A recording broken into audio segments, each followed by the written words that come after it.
हमारी mega coverage Bengal पर लगातार जारी है। आपको बता दें, इससे जुड़ी दो बड़ी तस्वीरें आज की सबसे पहले आपको दिखाते हैं। पहली खबर दिल्ली से। बंगाल के गवर्नर जगदीप धनखड़ केंद्रीय गृह मंत्री अमित शाह से मुलाकात करने के लिए पहुंचे हैं। धनखड़ से शाह को राज्य के हालात पर एक रिपोर्ट भी मिली है। वहीं इससे पहले उन्होंने बीजेपी के संगठन महामंत्री बीएल संतोष से भी मुलाकात की। वहीं दूसरी बड़ी खबर वर्धमान की तस्वीरों के साथ हम आपको दिखा रहे हैं, जहां पर जेपी नड्डा पहुंच चुके हैं। किसानों को लुभाने के लिए कार्यक्रम कर रहे हैं।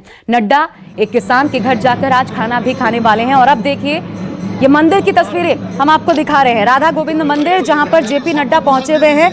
उनके स्वागत को लेकर तमाम तैयारियां यहां पर की गई थी। और आज जब एक दिन का ये कार्यक्रम है, राधा गोविंद मंदिर में पूजा अर्चना करेंगे जगदानंदपुर गांव में। इसके बाद घर घर जाकर एक मुट्ठी चावल संग्रह अभियान की शुरुआत भी जेपी नड्डा करने वाले हैं। मेरे साथ मनोज पांडे, मेरे सहयोगी वर्धमान से लगातार हम तक खबर पहुंचा रहे हैं। सीधा उनका रुख कर लेते हैं।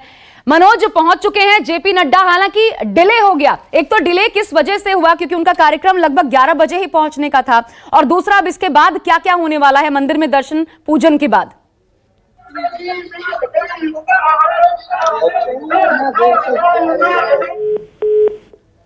हम दोबारा जुड़ने की कोशिश करते हैं। मनोज तक आवाज नहीं पहुंच पा रही है, लेकिन ये सीधी तस्वीरें इस वक्त आपको दिखा रहे हैं। बीजेपी के राष्ट्रीय अध्यक्ष जेपी नड्डा पश्चिम बंगाल के एक दिन के दौरे पर, और प्रसिद्ध राधा गोविंद मंदिर है जहां पर इस वक्त वो पूजा अर्चना कर रहे हैं। उनके स्वागत को लेकर तमाम कार्यकर्ता बेहद उत्साहित, एक नई ऊर्जा फूंकने की कोशिश। इससे पहले जब पहुंचे थे जेपी नड्डा, तब उन पर हमला भी हुआ था। वो बहुत बड़ा सियासी घमासान का विषय बना था बीजेपी टीएमसी के बीच। और अब कोरोना से ठीक होने के बाद एक बार फिर पहुंचे हैं, और सबसे पहले जब वर्धमान में यहां पहुंचे हैं तो फिर राधा गोविंद मंदिर, जो कि प्रसिद्ध मंदिर है, वहां पर पूजन अर्चन करके आशीर्वाद प्राप्त करेंगे। और फिर इसी आशीर्वाद के साथ बीजेपी की खवैया बनते हुए, सूत्रधार बनते हुए चुनावी रणनीति का आगाज भी करने वाले हैं। चुनावी रणनीति, ये 40,000 सभाओं की शुरुआत आज के बाद होने वाली है। यानी चावल संग्रह जो कार्यक्रम है, एक मुट्ठी चावल संग्रह, जिस अभियान की शुरुआत करने वाले हैं, इसके बाद 40,000 सभाओं की शुरुआत होगी। बंगाल चुनाव से पहले लगभग 73 लाख परिवारों को, 73 लाख किसानों तक पहुंचने की कोशिश होगी बीजेपी की। साथ ही आपको बता दें, कई अन्य महत्वपूर्ण कार्यक्रम भी हैं जिसमें जेपी नड्डा आज शिरकत करेंगे, किसानों के साथ समय बिताएंगे, साथ ही किसान के घर भोजन करेंगे। और बड़ी बात यह है कि दिल्ली के तमाम बॉर्डर्स पर इस वक्त किसान आंदोलन लगातार चल रहा है। कल 90 दौर की बात नहीं बन पाई, बेनतीजा रही, लेकिन पश्चिम बंगाल में देखिए, उन्हीं किसानों के बीच जाकर उनसे जुड़ने की कोशिश की जा रही है। मनोज पांडे मेरे साथ वर्धमान से, मेरे सहयोगी इस वक्त जुड़ चुके हैं। प्रशांत देव अमित शाह के घर से हमारे साथ मौजूद है, और यहाँ पर जगदीप धनखड़ क्योंकि मिलने पहुंचे हुए हैं। ये महत्वपूर्ण हो जाता है, दिल्ली से लेकर के बंगाल तक में, भीतर तक पहुंचकर ममता दीदी की बेचैनी बढ़ाने की तैयारी है ये बंगाल चुनाव से पहले। साथ ही प्रियंका तिब्रेवाल बीजेपी प्रवक्ता हमारे साथ इस वक्त जुड़ी हुई हैं। नीरज राय टीएमसी के नेता हमारे साथ इस वक्त मौजूद हैं, उनसे इस पर चर्चा भी करेंगे।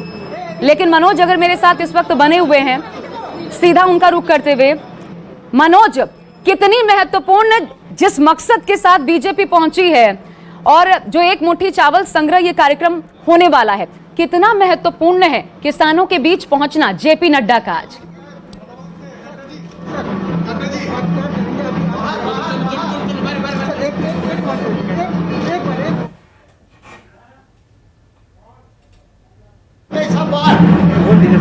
एक लाइन बोल दीजिए, एक लाइन। वहाँ पे हमारा स्टैंड है।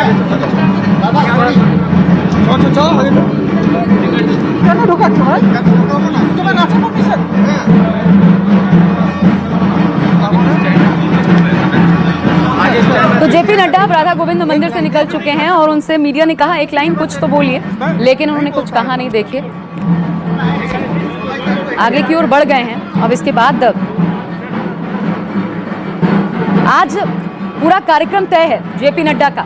यहाँ से एक किसान के घर भी उनको जाना है, वहां पर भोजन करेंगे। और ये परंपरा रही है बीजेपी की, जो भी बड़े नेता पहुंचते हैं किसी न किसी के साथ, वहां के लोक कलाकार या फिर किसानों के घर पहुंचकर भोजन करते हैं, रोड शो भी करेंगे और फिर एक प्रेस कॉन्फ्रेंस भी करेंगे। जाहिर तौर पर हमला होगा ममता बनर्जी पर। मैं सीधा रुख करती हूं, प्रियंका तिब्रेवाल जी मेरे साथ बीजेपी प्रवक्ता जुड़ी हुई हैं। प्रियंका जी, स्वागत है आपका न्यूज़ 24 पर। लेकिन ये बताइए, एक तरफ दिल्ली में किसान यहां लगातार आंदोलन कर रहे हैं, आप पर विपक्ष और किसान भी ये बार बार आरोप लगाते हैं, हर जगह पहुंचते हैं, लेकिन हमसे बात नहीं करते। आप फिर किसानों के बीच पहुंचे हैं, क्या संदेश जाएगा? देखिए, मैं बताती हूँ आपको कि किसान, चाहे वो दिल्ली का किसान हो, पंजाब का किसान हो या पश्चिम बंगाल का किसान हो, किसान तो किसान है। और इसीलिए हमने ये जो आरोप अभी जो विपक्ष लगा रही है, ये पूरी तरह से गलत है। सरकार ने बहुत बार प्रयास किया और प्रयास जारी है इनसे बात करने का, किसानों के साथ बैठने का, उनकी समस्या समझने की सारी कोशिशें जारी है और कई बार ये प्रयास हो चुका है। और ये जो आज हम किसान के घरों में जेपी नड्डा जी जा रहे हैं, ये इसी को दर्शाता है कि देखिए, हम किसान से जुड़े हुए हैं, उनकी समस्याओं को समझने की कोशिश कर रहे हैं। लेकिन अगर आप किसी चीज की हट पकड़ लीजिएगा और तो उसमें सबकी भलाई किस चीज में है, इसको भी समझना पड़ेगा। अगर आज मुट्ठी भर किसान आकर के ये कह देते हैं कि हम पूरे देश के किसानों की आवाज हैं, तो इसमें तो सच्चाई नहीं है। तो इसमें पूरे देश की भलाई जिसमें है, पूरे देश का किसान जिसमें उसकी भलाई है, वो चीज जो है वो हमें लेकिन मैम ये बताइए। नमस्कार, मैं हूं मानक गुप्ता। अगर आपको हमारा ये वीडियो पसंद आया हो तो इसे लाइक और शेयर जरूर करें, और हाँ, हमें सब्सक्राइब और फॉलो करना ना भूलें ताकि आप देश और दुनिया की कोई खबर मिस ना करें।